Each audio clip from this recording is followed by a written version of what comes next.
how do you get the energy to do this every night? Well, the simple answer is crack cocaine. A more complicated answer is what energy? Yeah, man. I mean, it's hard for sure when you're a intergalactic rock star that's millions of years old. You start to really feel it.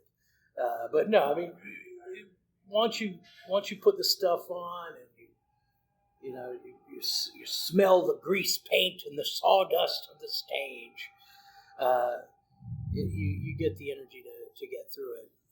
It's actually more the waiting around that's difficult. Oh yeah, I was saying that today because at 2:00 I'm like, I'm gonna need a nap. Yeah. I mean, I'm not young. I'm getting tired. No, you get tired. You do. So you're like what, 4 or 5 dates in so far on the Befuddlement tour? Yep. Age of Befuddlement. How's it been so far? Pretty good, man. I mean, we're playing shows and killing people, and we keep we're doing some different stuff that we haven't done before. We have a summoning an Aztec god that we fight, and of course Joe Biden's making an appearance. He sort of wanders on stage every night, and we have all of the normal sort of chaos that surrounds a GWAR show, and it's been great. We have a new guitar player, Grodious Maximus. He's been a wonderful addition. It's got a lot of energy and a lot of positivity. It's really refreshing to have him around. Is that a permanent thing, or is that just for the tour right now? See how it goes, or? Well, we haven't really announced it, but yeah, I mean, he's the guy that we're gonna use. It's great. Since AI is taking over in the last couple of years, would you ever do, when it's time to hang up the shield and everything, would you ever do the same thing Kiss is doing with the avatars? No. I mean, AI. I think AI is. I don't know what it is. I know Nick Cave's treatise on it was pretty interesting. I can definitely see how it's gotten better just in the past year on stuff like writing lyrics and shit like that. But what a fucking cop out that is, man. I mean, it lacks the human sense of humor. It lacks that ingenuity. It doesn't think it doesn't think. It's more numbers and digits. And, yeah. It doesn't have that human ability to it. No, and it does feel like Nick Cave says it's a battle for our souls. Mm-hmm. Well, and it's progressing so fast too. Like you said, in the last couple of years, it's progressed so far. Like now they have video out where you couldn't even tell it was not real. Yeah, we tried to make it. It's funny because last night our merch person had never seen AI in action. Mm-hmm. And we had been talking about these dolphin rape caves. So we were like, well, let's make it. I was like, look, this thing can write a song for us in 2 seconds, right? Mm-hmm. I'm like, let's tell it, we want you to write a song. It's a ballad about Dolly the dolphin in the dolphin rape cave. And it fucking did it, and it's hilarious, when it came out with. Yeah. I mean, but you would have to change it considerably, for everything from and I guess if you can, if you're going to sit there and spend the time to feed into it, look, I want you to use this rhyme scheme, I want you to use these internal rhymes, you might as well fucking write it yourself, it's just, Yeah, it's like a cold notes type of thing where you're not doing the actual work, you're just typing in little words. So. Yeah, and it really feels kind of gross, So, what it spit out we thought was hilarious, especially if you sing it with an Irish accent. Yeah. You turn it into a murder ballad of sorts, But AI is not going to think to do that. Like, you know, there's no way. Like, you're always going to need humans to fix things so they're more broken. That's it doesn't have that feeling. That doesn't have that human element to it. Infallibility. I cannot believe what I just saw. Just Peter Austin Lee walking free in the country of Canada. That's the ex-Cops guitar player. Yeah. Oh no, I was going to ask you about that. How did they track you down to get on the tour? Well, you know, do you have warrants there? Yeah, they're definitely closely related to GWAR. Yeah. So it wasn't that hard for them to find us. And we've always, you know, it's funny because like the whole idea for ex-Cops came out of riding through the freeway on New Jersey. In New Jersey, we would get stopped every time we went through. They would stop us and search us, and we had some great stories about it. One was when we got pulled over. We had become friends with Chris Stein from Blondie, and Chris Stein he's a weapons collector. So he asked us, you know, buy me, you know, in New York City, of course, he can't buy a pump action pistol grip Mossberg 12 gauge double barrel shotgun, right? You know, so he's like, buy me that. Yeah. Bring it to me. I'll pay you handsomely. So we buy him one, and we have it on up above the driver. Like there's like on a school bus, this little area where you can put stuff. Oh, yeah. First aid kits and all that stuff. And it's got a picture on the box, like a blue line drawing of a pistol grip 12 gauge pump action Mossberg double barrel shotgun.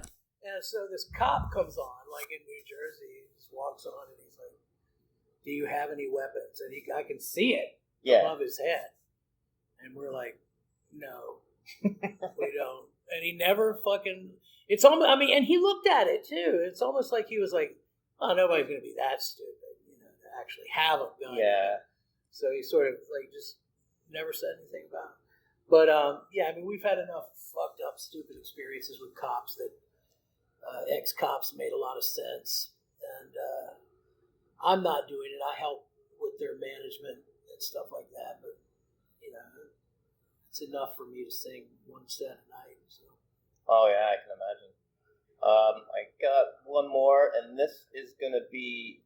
Well, actually, this is what the AI program put out. I wanted to see what it would put out. That's interesting that we'd be talking about AI. Yeah, but as ChatGPT put it out, and it says, what do you hope your legacy will be both musically and culturally? Ooh. It's actually a pretty good question. So. Well, I mean, yeah, it's smart. You know? Yeah. AI is smart. So culturally, I think that GWAR should be recognized as being utterly unique in the history of rock and roll. Mm-hmm. And I think that GWAR should also, at the same time, be placed in its proper context, which is the history of rock and roll and the history of shock rock in particular. And given a lot more fucking credit than what it gets for what it is. You know, this is a remarkable collaboration between artists and musicians of the sort that doesn't normally happen. All of the costume bands that have come after GWAR in a lot of ways, like, or even that came before GWAR, you know, GWAR really ultimately has more in common with a band like Devo or The Residents than it does with Kiss or Alice Cooper, right? Like, you know, these are bands that came out of art school and that, you know, the people involved are making their own stuff, you know, and they view the whole thing as a complete work of art. And that's what GWAR is. It's a complete work of art that is music and lyrics and theater and dance and sculpture and painting and costuming and all of that stuff put together, right? You know, so I would like for GWAR to be recognized as and I think that it's been a long road, and you know, we actually talk about this quite a bit. Even lately, we're talking about it. Yeah. Why doesn't GWAR get that credit? What's the reasonable explanation for it? Is it the vulgarity? Is it the the obscenity? Is it the fact that Odorous would insult many of the big players in shock rock when he was living? None of those things really hold water, right? I mean, except for maybe the only thing that we can really come up with is it's the mess. Mm-hmm. It's the mess. And, and even that, it's like, if you look at the history of rock music, it's really this history in some ways of the gradual erosion of that fourth wall, right? Yeah. Which was very important to bands like Led Zeppelin, right? Where you had this sort of, and Lester Bangs wrote about this, right? Like, when he saw Iggy Pop, Lester Bangs was like, look, you go see Led Zeppelin, and there are these guys up there doing something that you will never be able to do, getting women that you can only imagine, doing drugs that you can't afford, living lives that you can't imagine, right? And Iggy Pop came off of the stage and rubbed peanut butter all over himself, and he got rid of that separation a little bit. And that's what punk really was about, was getting rid of that separation. And GWAR, I mean, we took it a step further and made people actually a part of the show. And, it's weird because the band's been around so long that we have to continually reprove ourselves as the industry changes. Yeah. Right? Like, so now Live Nation owns everything. Well, now Live Nation, they're nervous about fucking liability. They don't want people to, then the bands are like fucking, I mean, believe it or not, like these bands, and I can't even imagine being like this, right? Like, well, we don't want our fans to have to be wet, It's like, so you fix it, like figure something out, But no, they won't. Like, so GWAR, like, you're trying to build a band that has to be 100% of its own merit. This band, we've got, in the years that I was in the band, back before people were fucking cowards and had a sense of, like, who the fuck they were in the world, we could tour with bands. We toured with Danzig a little bit, mm-hmm. right? Danzig was not afraid of GWAR. Why should he be? He's fucking awesome, even with just 4 guys standing up there. It's an impactful show that's very different than what we do. And the same thing with the Butthole Surfers. I mean, we opened for the Butthole Surfers again and again and again, and they, no sweat, man, But now, like, you try to tell Rob Zombie or Alice Cooper, like, they're all like, it's not a fit. Really? It's not a fucking fit? Fits better. It's not a fit, and Ministry is, right? Like, come the fuck on, man. Or Marilyn Manson. Yes. We saw him with Marilyn Manson, and yeah, he refused to come back out on stage. Yeah. So, I mean, this is GWAR deserves its place in the history of rock. The only band that's had the fucking balls to do it was Mudvayne, mm-hmm. and that was probably because, at least partly because, they're not that invested in, like,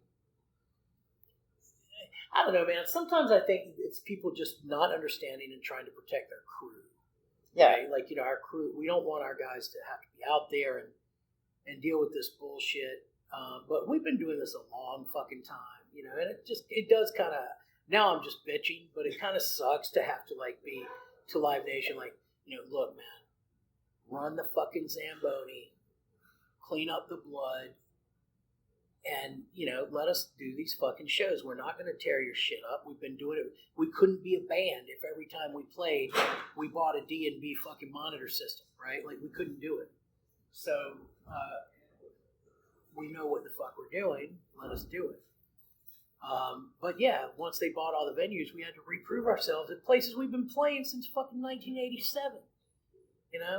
Yeah, I was thinking about that. I'm thinking, like, Live Nation owns all this stuff, and then the legalities of trying to get a band doing their own ticket sales and that it's just too much at this point. When you got to also do the touring and the music, the theatrics, and everything.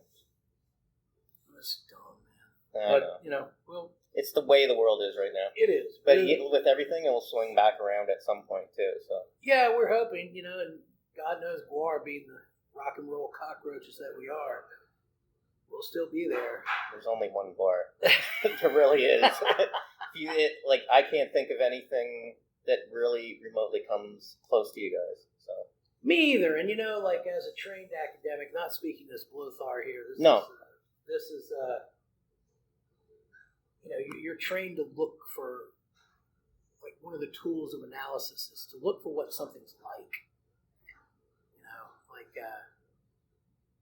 Look at straight edge. What's straight edge like? I don't know. Is it like the Boy Scouts? You know what I mean? It's like you try to figure it out. What's GWAR like? It's kind of like Kiss. Yeah, it's kind of like Slipknot. It's kind of like none of those things. Right? It's kind of like,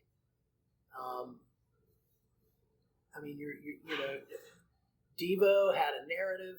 Mm-hmm. GWAR has a narrative. They had costumes. They were responsible for making them. The Resonance, a little weirder, a little more conceptual. Yeah. But it's in the world of metal, which is a world that, like, really suffers from self-seriousness. And that condition, I had hoped that that was getting better, but it doesn't seem to actually be getting better. People still, and that's really worthy only of contempt, like this po-faced seriousness about what, like posing like you're actually, that violent, you're actually that fucking angry that every word comes out of your mouth is a scream.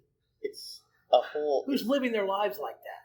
Yeah, I know. It's the best answer for what is GWAR like is GWAR is like GWAR. Yeah. I mean, you can't really define it any other way. That's right.